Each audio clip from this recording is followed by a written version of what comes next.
Have you ever wondered what secrets were buried after the flood? Secrets so dark, so terrifying, that not even the angels dared speak of them again. What if I told you that the true horror didn't end when the giants were destroyed, but began with the women who gave birth to them? These were no ordinary women. They were those who chose desire over obedience, passion over purity. They fell in love with beings from another realm, fallen angels who had defied God himself. And for that choice, they paid a price no one speaks of until now. This isn't just the story of a rebellion, it's the hidden aftermath. It's what happened after the heavens waged war, after the Nephilim were exterminated, after the earth was cleansed. Because once the flood waters receded, there were still consequences to be delivered. Consequences so severe, so chilling, that only one could execute them. Archangel Michael, the general of heaven's armies, the sword of divine justice. But here's the shocking part. Michael didn't just punish the angels. He turned his attention to the wives, the human women who had joined with the darkness. What he did next would leave a mark on the spiritual realm forever. Could their souls still be calling to us today? Do they remain in myth, like sirens luring the living with voices drenched in pain and fury, before revealing the whole truth? Comment 777 if you feel the mystery drawing your spirit. And if you're one of the many who support this channel with your encouragement and presence, thank you deeply. Your light helps us uncover what has been hidden for so long. Stay with us, because the deeper we go, the more the veil will be lifted. What Archangel Michael did wasn't just a punishment, it was a prophecy.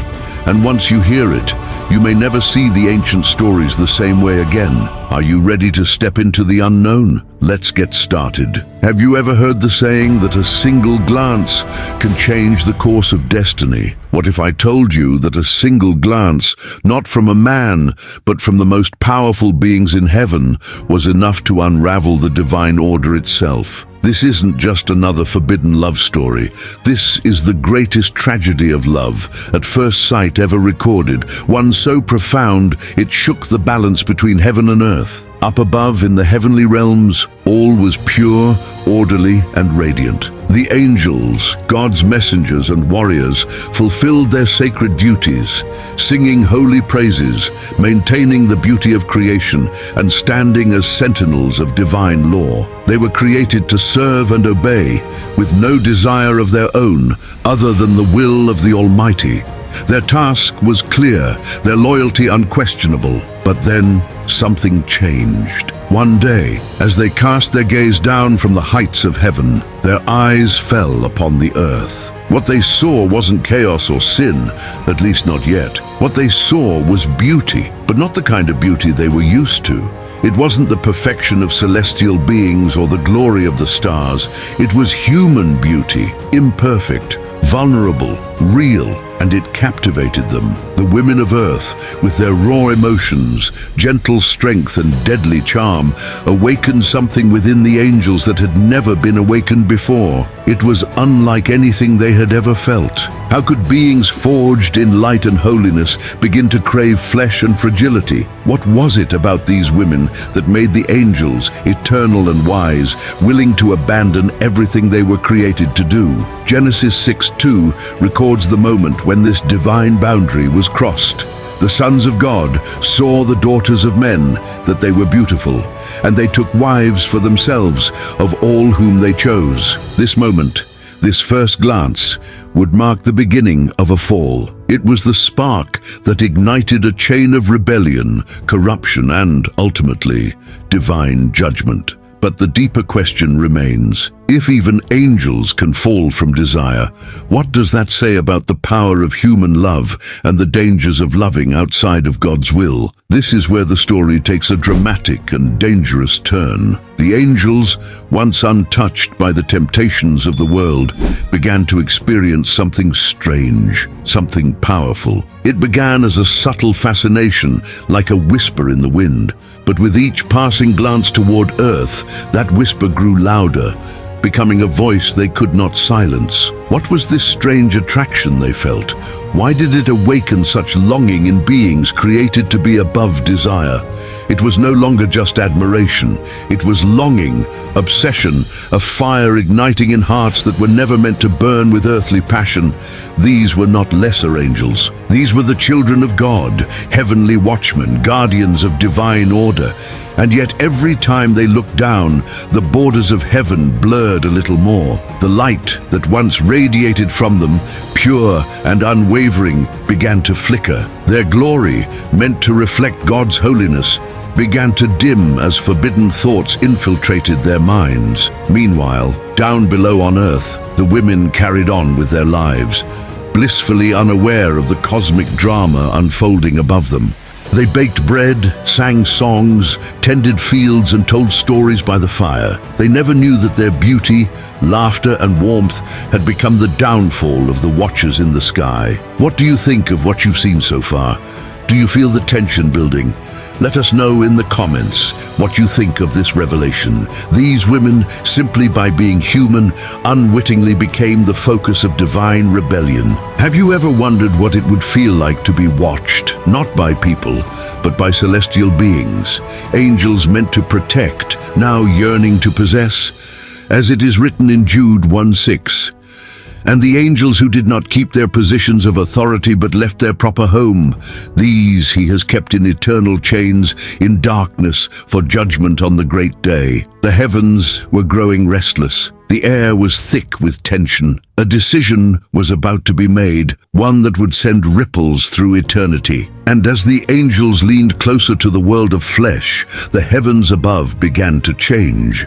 But the strange energy wasn't only felt in the sky. Down below, something began to stir within the women as well. Something they couldn't explain. It wasn't fear, but it wasn't peace either. It was as if they could feel invisible eyes upon them, watching not with malice, but with intensity. They felt chosen, though they didn't know why. Suddenly, ordinary days felt extraordinary. The breeze that brushed their faces carried a strange electricity, and even the silence of the night seemed to whisper secrets. Have you ever been outside just moments before a storm hits, when the wind calms and the air feels alive, thick with tension and mystery? That's what these women felt. Every heartbeat felt stronger, every glance over their shoulders more urgent. The heavens looked normal, but something about them hinted that change was coming. Not just in the clouds, but in the very fabric of the world. They didn't realize that their presence had become the center of a spiritual war.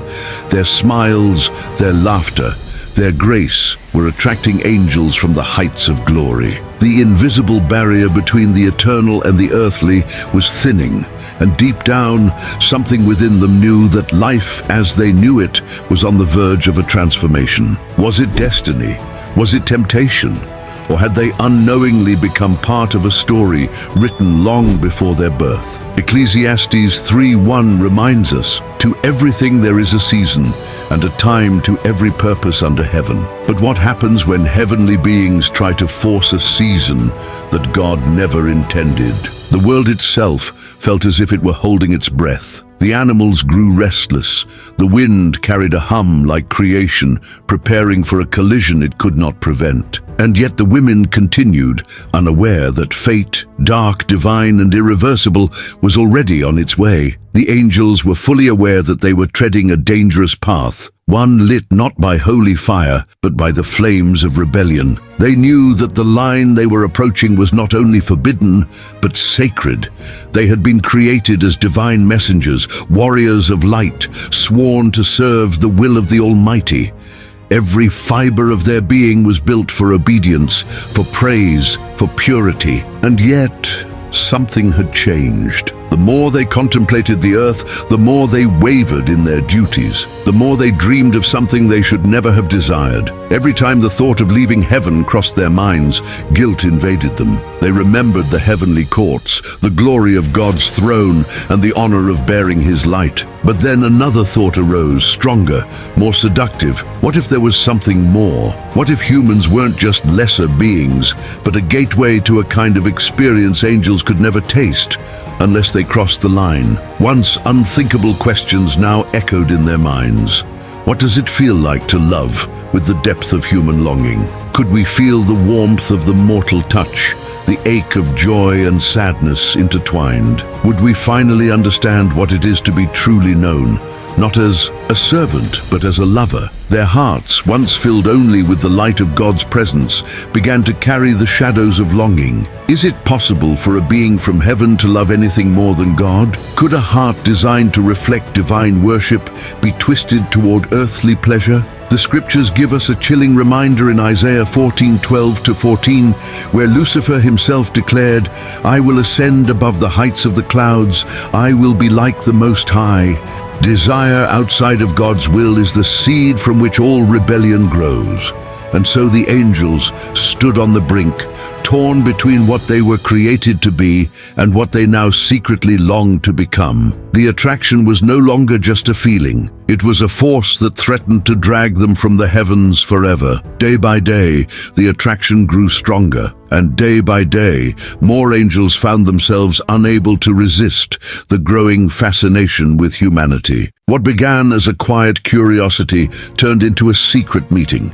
One by one, they began to observe the land below, not out of duty, but out of desire. Thank you so much for staying with the video this far. What you've seen is just the beginning. The best is yet to come, and I promise you that the revelations that follow will completely transform your understanding of this sacred story. What they saw enchanted them. Laughter around campfires, gentle embraces, tears shed in the moonlight. These were emotions they had never known, and with each dawn, their resolve began to crumble. They had been present at the dawn of creation. They had watched as God spoke galaxies into existence and scattered stars like dust. They had sung as oceans were carved and mountains raised high. Yet now all that glory began to fade in their hearts, eclipsed by a longing they could not control. Each angel stood at a crossroads. Should they remain loyal to their divine assignment or surrender to the promise of a love they could never truly possess? What makes the forbidden so irresistible? Could it be that the very boundaries God establishes are the ones that test the deepest truths of our hearts?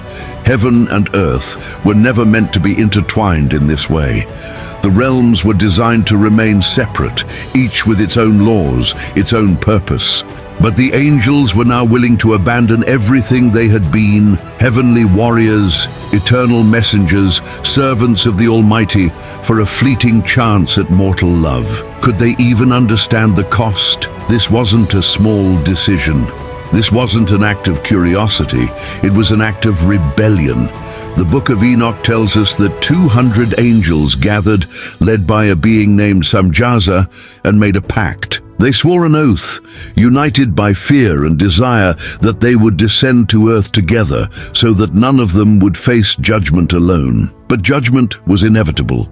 His choice would not only change his destiny, it would change the world. It would give birth to giants, destruction, and the rise of evil that would make God himself grieve for creation. As it says in Genesis 6:5, "The Lord saw that the wickedness of man was great in the earth, and that every intent of the thoughts of his heart was only evil continually." The heavens were about to shake.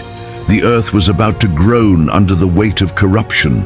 And those angels, so captivated by human beauty, were about to learn a truth that resonates through eternity. No matter how compelling reason may seem, some divine laws must never be broken. The moment these angels, no longer messengers of God but now outcasts, set foot on earth, a strange enchantment rippled through the natural world. But this wasn't the kind of magic that brings healing or hope. This was something far more dangerous. It was the kind of beauty that doesn't lift you up, but drags you down like an undertow. Imagine the most dazzling person you've ever seen. Now imagine her 1,000 times more radiant, more perfect, more otherworldly. That's what they looked like. But their beauty wasn't just visual, it was otherworldly. They didn't walk like men. They moved as if gravity no longer applied to them, gliding through the air with impossible grace. Their voices didn't sound human either. When they spoke, it wasn't speech. It was melody, pure and seductive, resonating not only in the ears, but in the soul. And the light, they didn't just reflect it, they carried it. Their presence made everything around them fade into opacity. The flowers seemed to bow toward them. The birds fell silent. The air itself shone as they entered the villages. It was as if time slowed down. Farmers dropped their tools. Mothers paused mid-sentence. Children forgot their games. All eyes turned toward these dazzling figures, unable to resist. Looking at them was like looking at the sun, so bright it hurt, and yet no one could look away. The women who saw them felt something awaken within them, an ache, a hunger, a fire that had no name. This was no ordinary attraction. It felt like destiny, or like a spell. What would you do if someone beyond your understanding came into your life and made you feel like you were the only person in the universe? Could you resist? Would you even want to? These weren't just shocking strangers, they were perfection. Perfection wrapped in mystery, walking among mortals like living dreams. Their skin glowed with a light like moonlit silver. Their eyes shone with starlight, but they seemed to contain knowledge older than the earth itself. And when they smiled, hearts melted. But something inside also stirred with unease, because behind that divine smile, something was wrong. They were beautiful, yes, but their beauty was mixed with darkness. Their charm felt too soft, too perfect. The scriptures warn us in 2 Corinthians 11:14, Satan himself masquerades as an angel of light. And if the prince of darkness can appear beautiful, how much more deceptive could these fallen beings be? Their smiles, so enchanting, concealed ancient secrets. Their eyes, as mesmerizing as they were, held the weight of heavenly rebellion and the coldness of immortality. The women who approached were drawn like moths to a flame, caught between wonder and helplessness. How could they resist someone who glowed with heavenly light? Someone who knew their thoughts, their fears, their longings without a spoken word. Someone who offered them not just attention, but impossible, intoxicating promises that no human man could match. But deep down, the world itself seemed to be shaking. Nature knew, heaven knew, and soon, even the women who fell in love with them would learn. This was no fairy tale. This was the beginning of something dark, something heaven wouldn't let go. But this is where the story truly begins to stir the soul. The terrifying part wasn't just what the angels had done, it was what began to happen to the women. The longer they remained near these fallen beings, the more they began to change. It was subtle at first, a strange gleam in their eyes, a shift in their energy. They began to carry a presence that others could sense but couldn't explain. It was as if the divinity the angels once possessed had begun to seep into them, altering them, body, mind, and spirit. They no longer saw the world the same way. Daily life, which once brought comfort and meaning, now seemed hollow and dull. The touch of a human husband, the rhythm of an earthly routine, none of it satisfied them anymore. They had tasted something forbidden, and now they were forever changed. Ordinary men seemed small, insignificant. Their eyes, once open to simple joys, were now fixed on something far more dazzling and dangerous. Was this love or possession? Were these women truly chosen or simply used? The fallen angels knew exactly what they were doing. They didn't choose at random. From the heights of heaven, they had already marked those they desired, the most radiant, the most seductive, those whose spirits shone brightly, even in the darkness of earth. And once they arrived, they used all their powers, divine knowledge, charm, the illusion of perfect love to become everything these women had dreamed of. They whispered promises only angels could know. They became the embodiment of fantasy, but what seemed like a dream was, in truth, the opening act of a nightmare. It looked like romance, it felt like destiny, but in reality, it was divine rape. Every time one of these heavenly rebels took a woman as his wife, the fabric of the universe trembled. Heaven felt the breach, earth felt the consequences. These weren't mere marriages, these were unholy pacts, forged without God's blessing, built on disobedience and desire, and the ripple effects reached far beyond what anyone could see. Genesis 6:4 gives us a chilling glimpse. The giants were in the earth in those days, and also afterward, when the sons of God came to the daughters of men, and they bore children to them. These were the mighty men who were of old, men of renown. But what kind of heroes were they? Were they saviors or monsters? Because the real horror was yet to come. The children born from these forbidden unions were not ordinary. They were giants, titans, beings with power that no human could control and no angel could redeem. These descendants, half angel, half human, would turn the world into a place of chaos and terror. And so the question arises, what happens when divine beings cross sacred lines? When does love turn into lust and blessings turn into curses? The answer lies in the next chapter of the story, where these children, the Nephilim, rise from the wombs of mortal women and bring upon the world a darkness that not even heaven can ignore any longer. Now let me reveal the terrifying truth about the offspring of these forbidden unions. The Nephilim, these were no ordinary children. They were the cursed fruit of angelic rebellion and human vulnerability. From the moment they took their first breath, it was clear they belonged to no world. They were too big for their cribs, too strong for their blankets, and they just kept growing. Their bodies filled with power and their hunger grew just as fast. Imagine a child born of divine power and human flesh, a being whose growth didn't slow over time, but accelerated. These weren't just big children. They were giants who towered over the trees. Their shadows swallowed entire streets. When a Nephilim walked, the very earth trembled beneath their massive feet. When they cried, the sound echoed like thunder rolling through the mountains. When they shouted in anger, villages could hear it from miles away. They were terrifyingly strong, strong enough to tear through stone walls, to uproot forests, to crush armies effortlessly. But their strength was only half the danger. These giants inherited their father's celestial abilities, strength, perception, power, but none of their divine restraints. And from their mothers, they gained emotion, jealousy, pride, anger, without the human conscience to tame it. Imagine the emotional outburst of a toddler. Now imagine that toddler the size of a house with the strength to level cities. This wasn't fantasy, it was a waking nightmare. The world was suddenly home to beings too powerful to control and too immature to understand mercy. Have you ever wondered what it would be like to live in constant fear, not of storms or wild beasts, but of your own neighbors?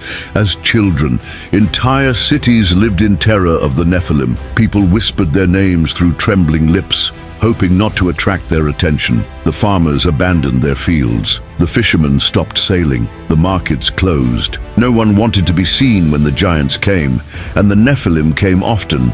They took what they wanted without apology. They ate whatever they saw: livestock, crops, even people. Nothing was sacred. Nothing was safe. Some grew as tall as towers, others as wide as city gates. But worst of all, they weren't mindless. They were intelligent. They could talk, reason, plot, and with that cunning came cruelty. The Book of Enoch paints a chilling picture of this era, saying, "They consumed all the acquisitions of men, and when men could no longer sustain them, the giants turned against them and devoured humanity." It was more than destruction. It was judgment unfolding in slow, terrifying motion. The Nephilim weren't merely a threat to villages. They were a threat to the balance of creation itself. Heaven watched in pain. The earth groaned under its weight. And God prepared his answer. Because something so unnatural couldn't continue forever. High above the chaos, seated on the throne of eternity, God looked down upon the earth he had once called very good. But now that good creation was unraveling. The harmony that had spoken into existence was being drowned out by the sound of fear and bloodshed. What he had formed with his hands was now being crushed beneath the feet of giants who should never have existed. The Nephilim, the cursed offspring of the rebellion, had turned the earth into a battlefield of shadows and pain. And those who suffered the most were the very people God had breathed life into, his beloved humans. Every day the cries of the innocent rose like smoke to the sky. Mothers hiding their children, villagers abandoning their homes, prayers whispered through tears asking if anyone would come, asking if heaven still cared. And God heard every cry. He saw every injustice. The giants thought they were unstoppable, but the Creator was not blind. His anger, though slow to rise, began to burn like a righteous fire. Judgment was stirring. It was then that the mightiest warriors in heaven prepared to descend. The archangels, beings of immense strength and unwavering loyalty, were summoned to war. Michael, the commander; Gabriel, the messenger; Uriel, the flame of truth; Raphael, the healer turned warrior. These weren't just heavenly figures of peace. They were generals forged in fire. These weren't just heavenly figures of peace. They were generals forged in holy fire, commanders of heavenly armies who had fought in battles humans couldn't even imagine. Their swords cut not just flesh, but divided reality itself between the holy and the profane.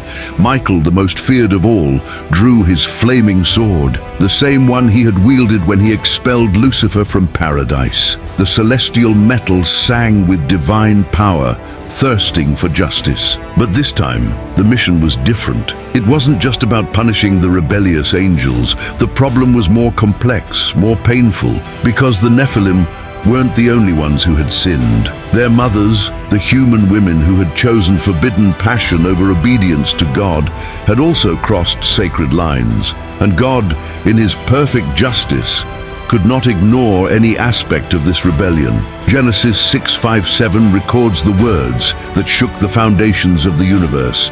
The Lord saw that the wickedness of man was great in the earth, and the Lord was sorry that he had made man on the earth, and it grieved him to his heart. And the Lord said, I will destroy man whom I have created from the face of the earth. The flood was brewing.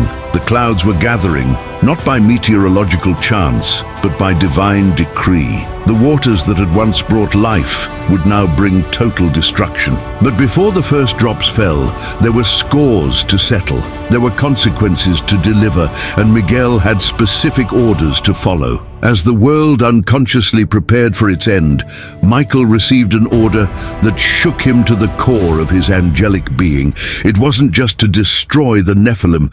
It wasn't just to chain the fallen angels in the depths of the abyss. His mission included something much more personal, much more painful: taking care of the wives. These women, once victims of angelic seduction, had now become part of the problem.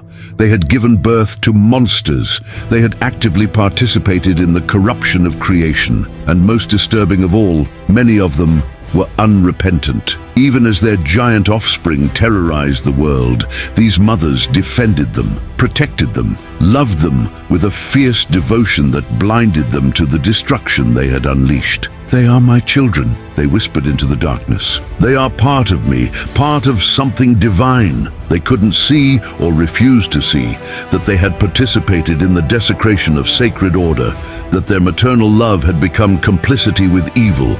Miguel knew his task would be the most difficult he'd ever faced. These weren't soulless demons he could destroy without emotion. These were mothers, women who had loved, who had suffered, who had been deceived by beings far more powerful than themselves. But God's justice makes no exceptions for human emotions. Sin is sin, no matter how understandable its origins may be. The Book of Enoch reveals chilling details about this time. And the women who lay with the angels gave birth to giants, and the earth was filled with blood and iniquity. Miguel's heart felt heavy as he watched from above.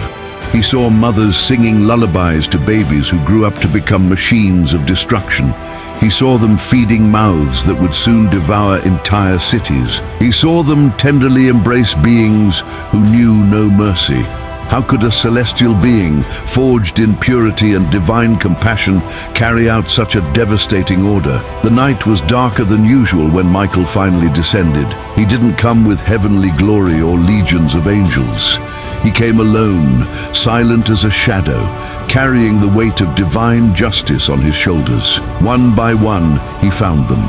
The first was Istahar, wife of Samjaza, the leader of the fallen angels. She had been the most beautiful of all the women of her time, the one who had captivated not just one angel, but 200. Her beauty was legendary, her power over male hearts absolute. When Michael appeared before her, Istahar showed no fear. Her eyes, which had once shone with human innocence, now had the coldness of someone who had seen too much, participated in too much. "I knew you'd come," she said, her voice still melodious, but tinged with bitterness. "My husband warned me that heaven wouldn't forget." Miguel looked at her, and for a moment his resolve wavered. Even after everything she'd done, even after the monsters she'd given birth to, she was still a woman, a creation of God who had been deceived, manipulated, corrupted by forces beyond her understanding. But then he remembered the ruined cities, the blood-soaked fields,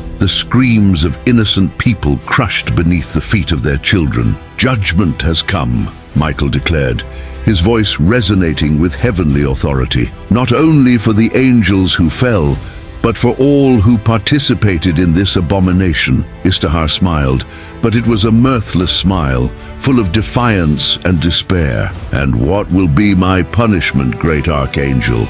Death, oblivion. Do you think I haven't suffered enough seeing what my children have become?" What Michael did next is not recorded in canonical scripture. The sacred texts are silent on the details, as if heaven itself had decided that some acts of divine justice are too terrible to be fully revealed. But the apocryphal texts whisper clues, fragments of a truth that was deliberately hidden from future generations.